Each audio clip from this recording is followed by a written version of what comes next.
Omusuubuzi w'emmotoka Brian Kabenge yasimbiddwa maaso g'omulamuzi wa kkooti ensangi Proscovia Nseire ku bigambibwa nti yafera Irene Gokyalya ne Robert Kyakuwadde obukadde 92 nga amusuubiza okumuleetera emmotoka 3 okuli Toyota Prado, Primo ne Vanguard okuva e Mitala wa Mayanja. Kigambibwa nti Kabenge omusango guno yaguza mwezi ogw'omwenda 2023 nga ku nsimbi zino yali abasuubiza n'okubasasulira omusolo kyokka n'okutuusa kati mpaawo kyali kikoledde.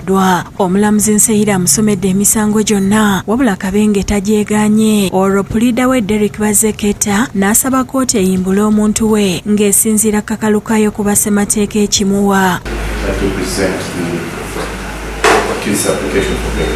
Omuwabi wa gavumenti Gladys Akero awakanyiza okusaba kwa Bazeketa n'agamba nti abantu abaze okweyimirira Kabenge tebamatiza kkooti. This is a matter of obtaining money by false pretense. The court is inclined to advance. We pray for stringent terms, very stringent terms, Your Honor. The subject matter is 53 million. We pray the court takes that into account in case it is inclined to grant this application.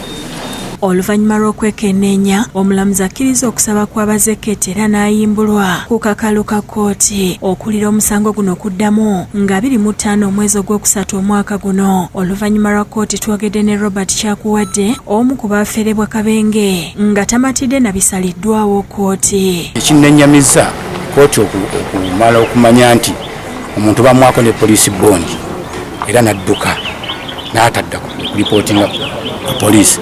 Kkooti okumwesiga nemuwa kkooti bail naye ng'ekimanyi nti ne ku poliisi teyaddayo.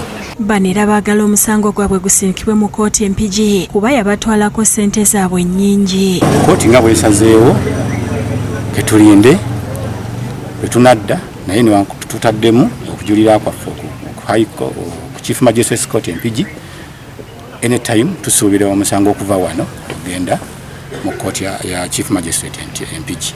Lisan Mutyaba yakusakidde eggulire lino ku Bukedde TV.